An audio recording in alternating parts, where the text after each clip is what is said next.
Hola, ¿qué tal? Yo soy Hugo Méndez y hoy veremos.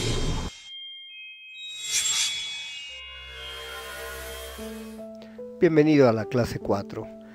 No quiero iniciar sin comentarte que en este mundo tienes que tener la cabeza fría y el corazón caliente. ¿Qué quiero decir con ello? No te involucres, no te enganches en las cosas. La gran mayoría de las cosas que te pasan, no son necesariamente personales. Por eso es por lo que siempre ten la cabeza fría. A mí me encanta esta frase, hay que ser lento para decidir y rápido para actuar. Eso es tener el corazón caliente. Haz las cosas con pasión, pero con la cabeza fría. La cabeza fría y el corazón caliente. Y te recuerdo, las cosas no son personales. Lo que nos afecta no es lo que sucede, sino la interpretación que yo le doy a lo que sucede. Así que, cabeza fría, no te enganches. Vamos a realizar nuestro repaso. Entonces, un enjambre es un tipo de sustantivo colectivo. Igual, cardumen sería un tipo de sustantivo colectivo. Pronombre sustituye al sustantivo, naturalmente. El pronombre sustituye al sustantivo. Un pronombre posesivo, claro, sería mío, tuyo, suyo. Y para este caso del examen, mí, tú. Pronombre demostrativo, este, ese, aquel. El autor del Laberinto de la Soledad, ¿quién es? Naturalmente, Octavio Paz. ¿Cuáles son los relatos deformados por la mente popular? Así es, las leyendas. ¿Y la narración con argumento sencillo que vimos en la clase pasada? Exactamente, el cuento. Dijimos que una narración con moraleja es ¿cuál? Exactamente, la fábula. Espero que hayan llegado bien. Ese hayan, ¿con qué se escribe? No puedo decir espero que encuentren llegado bien, ¿verdad? Por lo tanto es haya del verbo haber. Espero que hayan llegado bien con Y. Veamos estas analogías. Río es ahondo. Te recuerdo el método. Primero, tienes que ver qué es cada cosa. Río es un objeto. Hondo sería una característica del río, una característica del objeto. Vamos a probar las alternativas. Coche es una característica de carro. No. Profunda es una característica de tristeza. Sí. La tristeza puede ser profunda, puede ser grande, puede ser inmensa, puede ser dolorosa. Gato, ¿es una característica de viejo? No. Viejo sí sería una característica de gato, pero gato no es una característica de viejo.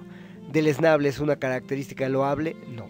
Por lo tanto, la respuesta correcta es B. Hondo es una característica de río, profunda es una característica de tristeza. Para esta analogía, te voy a pedir que pienses en términos gramaticales. Señor es una persona y grosero es una característica.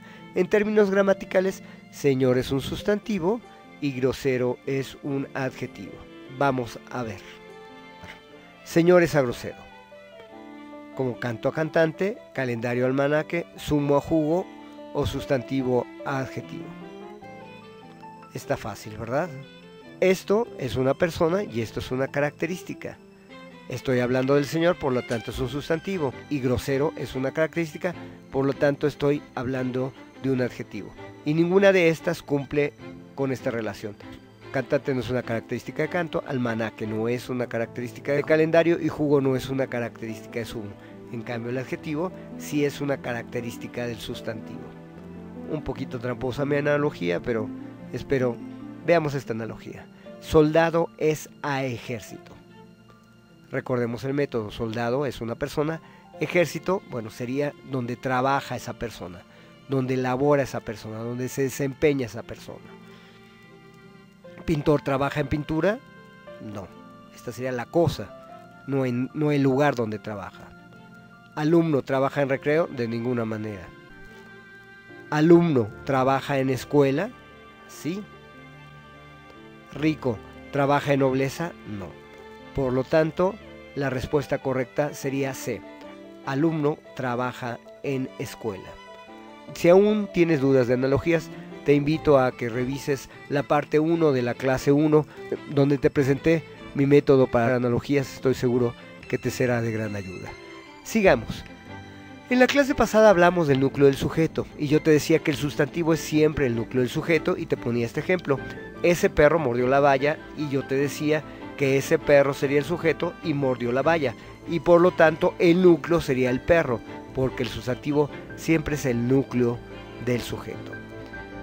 Ahora hablemos del núcleo del predicado. Así como el sustantivo es el núcleo del sujeto, el verbo que es la acción, es siempre el núcleo del predicado. La acción es morder. Esto es un verbo. Esto es un verbo y es la parte más importante del predicado. Por lo tanto, mordió es el núcleo del predicado. El verbo siempre es el núcleo del predicado. Esta es la acción. Ahora déjame presentarte algo más. Yo digo que ese perro mordió la valla. Déjame preguntarte, ¿qué mordió? La valla, ¿verdad? Yo puedo decir que la mordió. Y si yo digo que mi carro está descompuesto, ¿qué está? Descompuesto. Puedo decir que lo está. Aquel niño quiere un dulce. ¿Qué quiere el niño? Un dulce. Puede decir que lo quiere. Veamos esta. El niño tomó refresco. ¿Qué tomó? Refresco, naturalmente. Y puedo decir lo tomó. Veamos esta. Javier hizo la tarea. ¿Qué hizo? La tarea. Y puedo decir la hizo. Por último, Adele cantó mi canción favorita. ¿Qué cantó? Mi canción favorita. Yo puedo decir que la cantó. Entonces déjame decirte, a todo esto se le llama objeto directo. El objeto directo es precisamente lo que recibe la acción del verbo. Y responde a la pregunta ¿qué? El niño tomó refresco. ¿Qué tomó? Refresco. Refresco es el objeto directo porque tomó el refresco. La acción es tomar, tomó el refresco. Responde a la pregunta ¿qué? Y puedo sustituirlo por lo tomó. Entonces, la manera más sencilla de encontrar el objeto directo es pregúntate ¿qué? Y trata de sustituirlo por el, la, los, las. Por ejemplo, si yo digo los niños rompieron la piñata, ¿cuál sería el objeto directo? La piñata, naturalmente. La pregunta que tengo que hacerme es ¿qué rompió? La piñata. La rompió. Puedo sustituirlo. Entonces, si cumple con las dos condiciones, responde a ¿qué? Y puedo sustituirlo por el, a, los, las. Entonces es un objeto directo. Ahora déjame decirte algo más. Cuando un verbo acepta objeto directo, como la gran mayoría de los verbos, se le llama verbo transitivo. Los verbos transitivos aceptan objeto directo. Por ejemplo, alquilar, prestar, cantar. Yo canto la canción, ¿qué canto? La canción. Yo compro una casa, ¿qué compro? La casa. Yo alquilo un departamento, ¿qué alquilo? El departamento.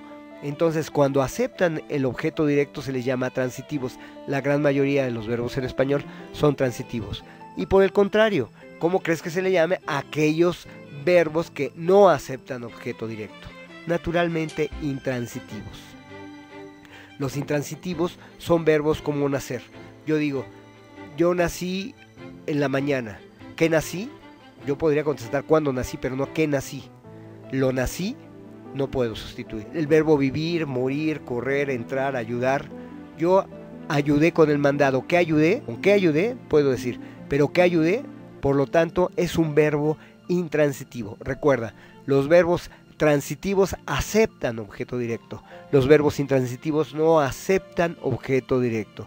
Entonces, nacer, vivir, morir, correr, entrar, ayudar, entre otros, son verbos intransitivos. La gran mayoría de los verbos en español son transitivos porque aceptan objeto directo. Aquí llegamos al final de la parte 1 de esta clase número 4 y en la siguiente parte veremos quién es Don Quijote de la Mancha y hablaremos de la lógica que sé que vas a encontrar muy interesante. Nos vemos en la segunda parte.